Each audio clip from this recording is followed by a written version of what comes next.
And no coach would like to just hand over an advantage to any program. So we wanted to eliminate that advantage and make sure that we had a level playing ground for our coaches and to grow collegiate golf by virtue of that. To have a neutral site, I think, is really meaningful. If you look at like baseball or softball in our world, they're at neutral sites. You know, the College World Series, the Women's College World Series are at neutral sites, and it makes for an exciting venue, I think. Mike Holder was kind of the czar of collegiate golf. I consider him still the czar of collegiate golf. He was the head golf coach at Oklahoma State, won multiple national championships with his teams. He has a wonderful golf course in Stillwater, Oklahoma, and they've hosted 3 national championships there. He would love to host it in perpetuity, but no other coach in America, there's 300 Division I teams, would like to see Oklahoma State dominate the world by hosting the national championship. So the idea was also for it to be for the new golf course to be a neutral site so that nobody had an advantage. What that does is that helps us build our brand. It gives us an opportunity to grow. We can have iconic shots. We can have records that we can develop. And all those things would be present if we were at a permanent site. It was just having some place that we could kind of call home, for lack of a better term, for everybody. And I think that's what Coach Field's vision was. And I think many of us feel the same way, that that's how it should be. Number one, we wanted to be a championship venue that gives us the opportunity to define down the best men's and women's collegiate golfer that year. So we want the golf course to identify who that person is. Additionally, we want the golf course to identify the men's national champion team, and we want it to identify the women's national championship team. And hopefully that is the best team that year. And so you start with that. It is challenging because a lot of times it's mostly about having enough tees to set for the women that match up with what they're doing for the men. You know, if the men are hitting 8 irons, 9 irons, wedges into holes, we should be doing the same. But a lot of times there aren't a set of tees to do that.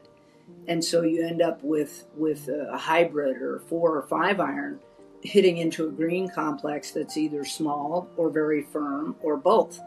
And it doesn't do our game justice on the women's side. The other thing was, and it really gets back to best practices, if you're constantly moving from site to site, then you have to trust that whatever university is going to host it and whatever group is going to try to help them, that they're going to be vested for 2 or 3 years, and then we move on to another site. And so we were kind of nomads. And if we're going to be at the same site, you have best practices, and you can build infrastructure that would certainly in golf today, the gold standard, or at least one of them, is the Masters. And it's because it's at Augusta National on an annual basis. When you talk about the Masters, everybody knows the 12th hole and the good and the not good that can happen there. So when people become familiar with the site, I think it resonates because they are familiar, because they know it, because they can go, oh yeah, I remember what happened there 2 years ago, or oh, my school was in the finals and we just played that hole great, or whatever it might be. So I think that if we can get to a permanent site, I really think that is one of the things that will make it special. It began really in 2016. We were in Eugene, Oregon at Eugene Country Club for the national championship. We finished runner-up there to the University of Oregon, lost to them in the finals. I didn't know John very well at all until the championship in Eugene, because we made it to the finals, they made it to the finals, and so you kind of have that connection. After that event, we went down to the Golf Channel studios in Orlando, and the individuals there at Golf Channel told me that viewership was up 120% over the year before because we were on the West Coast and we had the East Coast time slot, meaning that we were in prime time on the East Coast and a lot of people tuned in. It was compelling and it was exciting. And of course, we lost. We came up on the short end of the stick. Oregon won. But that left an indelible mark on me. The Golf Channel needs a West Coast time slot to make it work on their end for primetime viewing. You know, if you have it if you're finishing up at 10 p.m. on the East Coast, that's just not as appealing as if you're finishing up at 7 p.m. on the East Coast.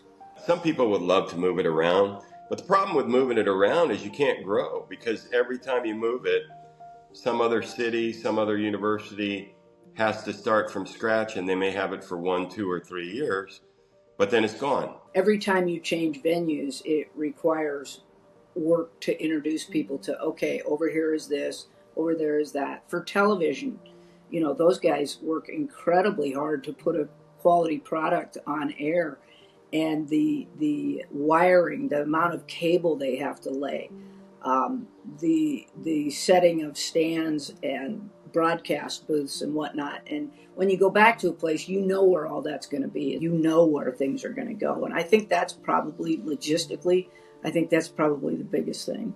The entire structure of our build and dream is that it is a neutral site. And so nobody else wanted to do it. We asked UCLA, USC, Pepperdine. We asked University of California, San Diego. Nobody wanted to do it.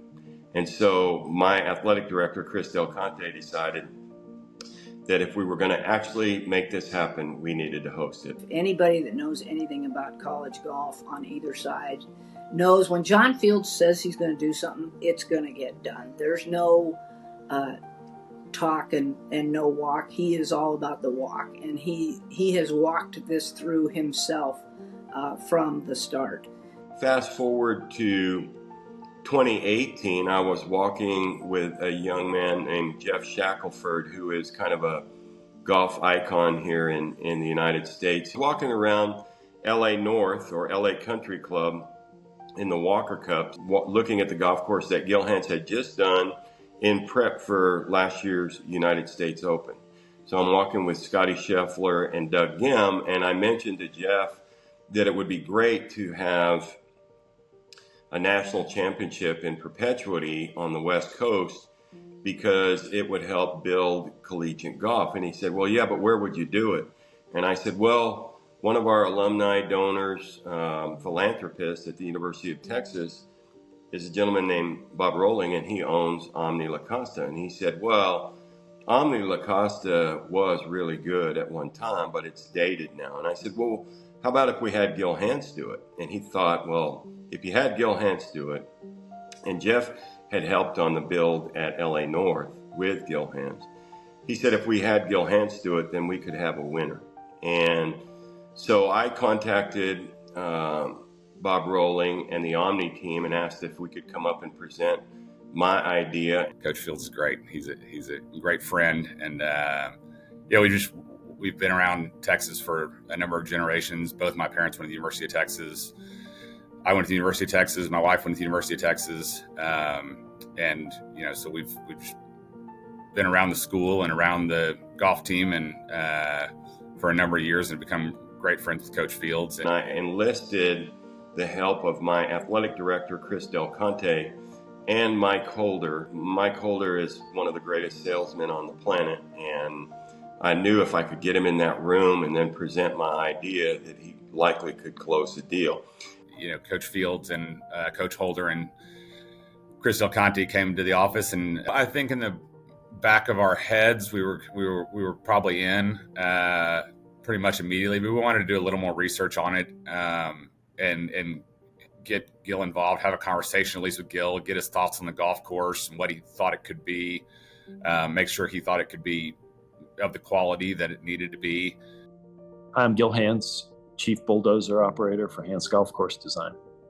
Gil's name is as big as there is in golf design. We were familiar with Gil. We we felt like we needed something that, without question, the NCAA would know kind of the product they're going to get. Everything I knew about La Costa came from the Tournament of Champions. I remember, growing up on the East Coast, it was always cold and it was frequently snowy, and that was the start of the PGA Tour golf season. I'm terrible with dates, but we were well into the construction of PGA Frisco, where Omni has their resort. And there was just conversations about the potential for hosting NCAA championships. And I went out to La Costa, and it had been a long time since I'd been there, probably 10 or 15 years, and they'd had a subsequent renovation of the golf course in that period. And so they just asked me to go out and give an evaluation of what we thought the potential of the place could be, but also long-term what it could look like from hosting significant golf championships. I was not with Gil when he walked the course, but not long after, he came to our office and had a hole-by-hole layout of every single bunker, every green, how, all the different ideas he had. We flipped pages hole by hole and went through every single bunker, every layout, every hole, which was, and you could see the excitement that Gil had for the project as he's going through this hole by hole. I think that report and our conversations enabled us to get them excited about the potential, and then we continue to go forward with their team, and they obviously reached out to the NCAA, and it was all systems go after that for us to do a master plan, to come back to them and say, okay, the first report was our 30,000 foot look at the golf course, but here's a more detailed and nuanced look at what we thought we could do. Gil Hanse is particularly adept at restoring golf courses and bringing them into the future. So the North Course at the time was called the Champions Course. It's called the North Course again because that was the original. And it was probably 7,000 yards. So he showed us where he could create length on the golf course by staying with the same routing, but moving certain greens to different spots, and creating a more natural Southern California look on the golf course by taking out a few man-made lakes and inserting Southern California barrancas, which exist at LA North and Riviera. Our work at LACC informs a lot of our projects. I've said it before that I became a much better golf course architect by being able to study and learn from what George Thomas did at LACC, and obviously, the contributions of my partner Jim Wagner and Jeff Shackelford, who worked with us on that, also led to our education as far as understanding, really conceptually at a much higher level, strategy and courses within a course, and trying to set up hole locations that correlated with different tee locations, and just really the whole concept of setup and flexibility and setup as golf architecture, especially when you're hosting significant championships. That the other part of the puzzle there was that we started to truly study and appreciate the Southern California landscape.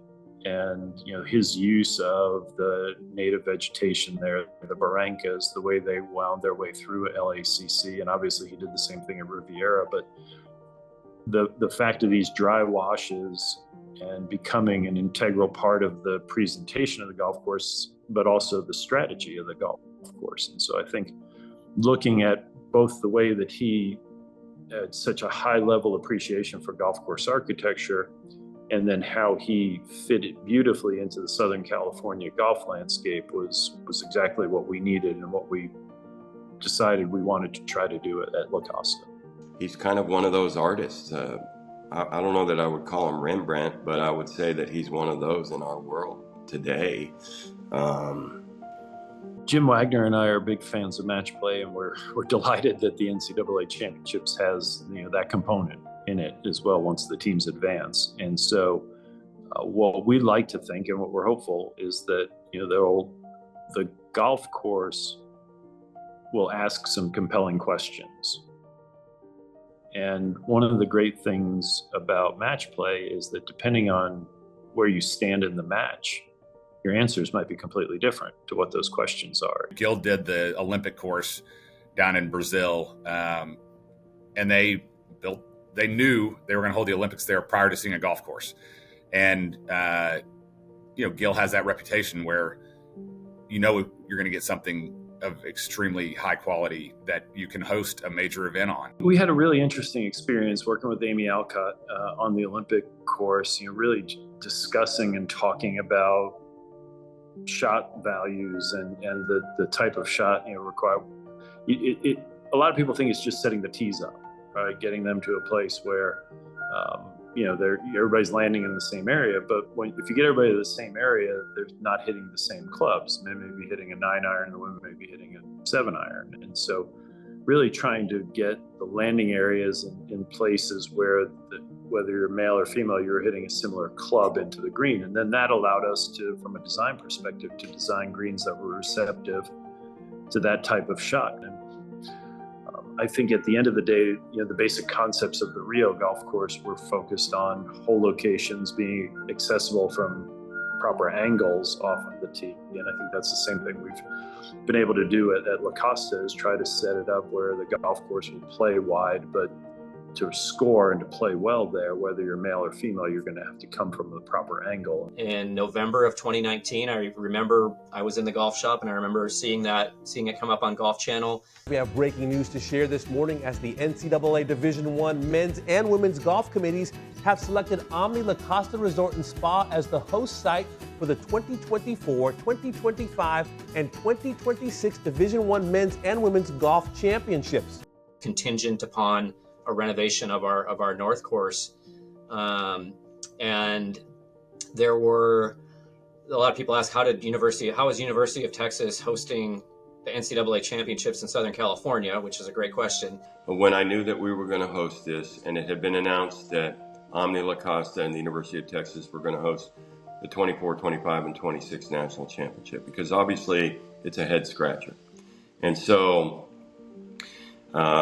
we brought that first group out. We wanted buy-in from all of our coaches. We want this to be successful. We want them to love it. And so obviously we couldn't have 300 Division I coaches out there or 220 Division I women's coaches out there. So we selected a cross-section of very successful coaches that had been to multiple national championships. There were probably 15 to 20 of us, people from both sides, men's and women's, and it was a joint effort, basically. It was a very interesting meeting, one of the more interesting ones I've ever been in, because I've always been a believer, and Jim feels the same way, as do all of our guys, that we don't know it all. There's a lot to learn about golf course architecture, and there's certainly an awful lot to learn from players who play at the highest level, but also the coaches who teach them. You could see his wheels churning when he talked about both sides and, okay, for this hole, we're going to put tees here or there or whatever. For the men, it'll be in this venue or this location. And so from the jump, he was thinking that way. He was speaking that way. It was already in his mind what he was going to do. It was kind of a mutual brain-picking exercise where we wanted to learn, what makes these players uncomfortable, what makes them think, what makes them nervous, if they're coming down the stretch, and what might ultimately get into their heads. Conversely, what do they get excited about? What kind of makes them play more aggressively? And I think the coaches were asking us, like, what can you do with this golf course, with this landscape? How long can you get it? How difficult can it be? How do you answer the questions between making it challenging enough for the best college players in the world and also playable and day in and day out for the resort guests? So there was a lot of give and take and a lot of feedback, and it was really, at the end of the day, an incredibly productive meeting. He was very receptive with every comment. Like I said, you could see the wheels churning. And it was fun. I think at that point, everybody was pretty excited about what this could potentially become. He took several men's coaches from around the nation and several women's coaches from around the nation and really built on this idea that we would have kind of a cross of Riviera and LA North when he was finished. And I believe that that's exactly what he has done, with the influence of the Olympic course in Rio that he built with men and women in mind. The Olympics is a prime example. I mean, he did an unbelievable job in what you said about the winning score being the same on both sides. That's what we're trying to get to. So he was vested in creating a spectacular venue. Omni La Costa was vested with their 1,000 employees on site to create a major championship venue as well. And the NCAA and the Golf Channel are there with us in support, along with the University of Texas. So the mix is quite a recipe. And then I went to our Golf Coaches Association of America and our counterparts women's convention in Las Vegas early December, and rolled it out for everybody. And initially there was, it is a head scratcher. University of Texas hosting a tournament in California. But when you think about the benefits of it, weather, time slot on the Golf Channel, iconic shots, and all the different things that a permanent site and a site in Southern California can do, they're slowly percolating into acceptance. And I get up in the morning praying that this is going to come off right, and I go to bed at night praying that this is going to come off right. This project was on a very, very tight timeline. We broke ground on it basically to start 2023. In today's world, when you're building, you have to go through state government, in this case, the California Coastal Commission. You also have to go through city councils and city government. I mean, we just kind of were in wait and see mode for a while there. And then, full bore ahead because the time frame was fairly tight. It's kind of like going into an older house, taking a painting off the wall, then extracting the nail that held up the painting, and the whole wall came with it. And I think that's essentially what happened at Omni La Costa North Course. We had a lot of those moments. We had a lot of just a lot of heart-to-heart meetings, and a lot. We all supported each other and tried to stay strong. The biggest challenge was the weather. You can never complain when California gets rain, right? They need it so badly out there, so you feel really guilty when you say, all right, we've had enough rain, it's making this project be behind schedule.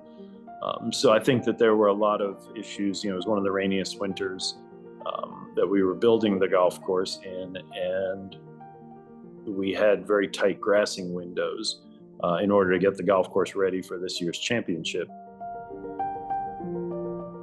The manpower that has gone into it is tremendous, and I would be remiss if I didn't give just so much appreciation to David Smallwood, who's our director of agronomy. He's been through it from the start, and I can't even tell you the number of curveballs that were thrown David's way. And so one thing led to another, to another, to another. Yeah, there were definitely doubts. And we have to give Omni all the credit in the world that they decided they ponied up and they paid for a lot more sod than I think they were thinking they were going to have to. And so they looked at the long-term outcome of this championship and getting the golf course in as presentable fashion as they could. While still being budget conscious, they did the right thing, and we're very appreciative of Omni taking that step forward. I say it often, I'm not a religious man, but I've done a lot of praying in the last 18 months, and it was, again, it just felt so incredible. It was literally the day we put down Spriggs, which was June 21st, the day we put Spriggs down in our first hole, like the June gloom just snapped, and the sun came out, and it was 75 degrees, and we were off to the races.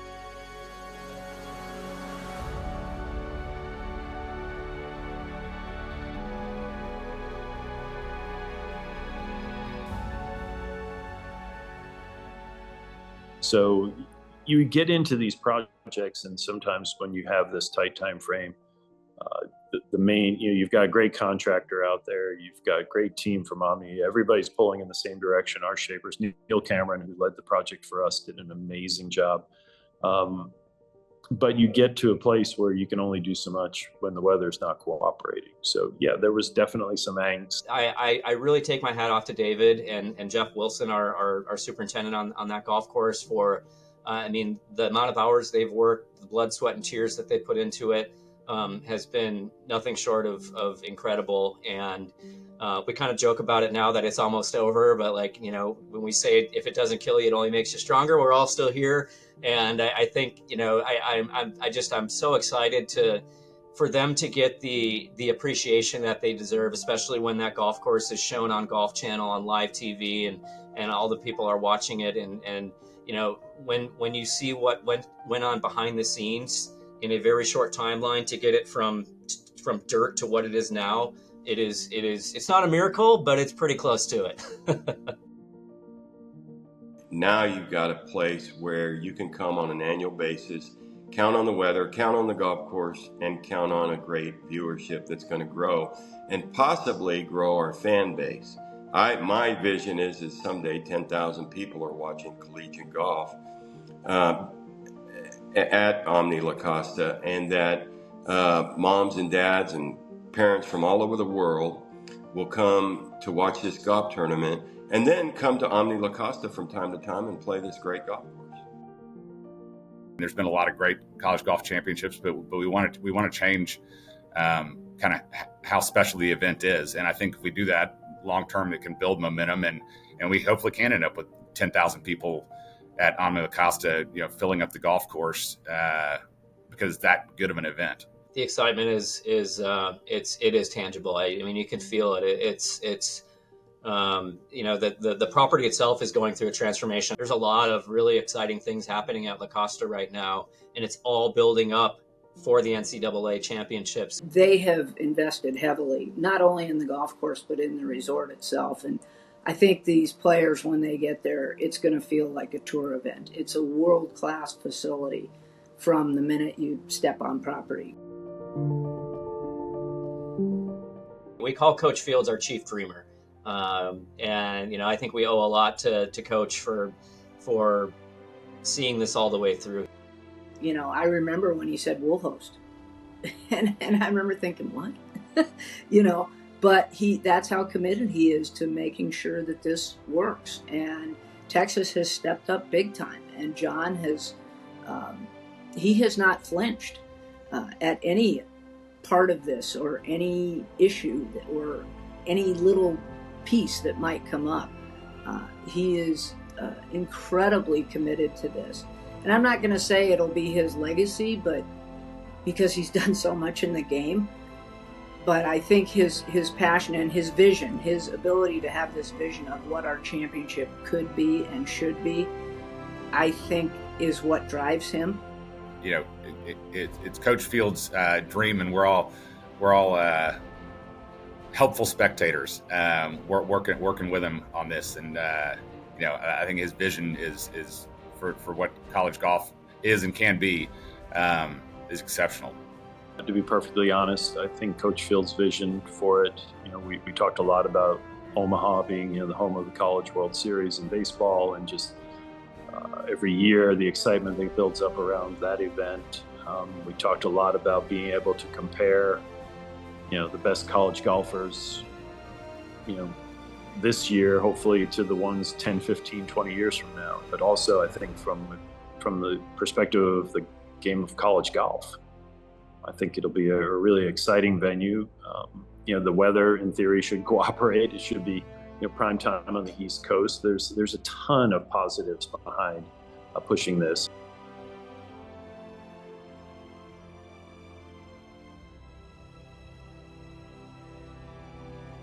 Yeah, when John Fields talked about that, it was kind of goosebump moment of the fact that we might be able to participate and be involved in creating the home for the NCAA Golf Championships for a long time to come, and that's something. We've been fortunate to be involved in restoring golf courses that are hosting major championships, and the thrill that comes along with that, I'm fully expecting that Jim and I are going to feel the same way when the NCAA championships are played at La Costa.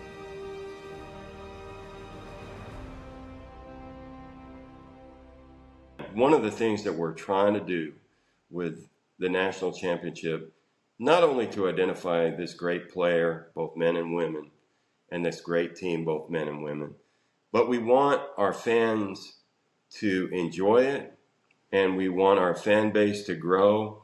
We want our fan base to come from all over the world and enjoy this event and bring their 7, 8, 9-year-old, 10-year-old, 11-year-old, 12-year-old that's fallen in love with the game and can get up and close and personal with these collegiate golfers that are going to be the next Tiger Woods, Phil Mickelson, Jordan Spieth, Scotty Scheffler, Annika Sorenstam.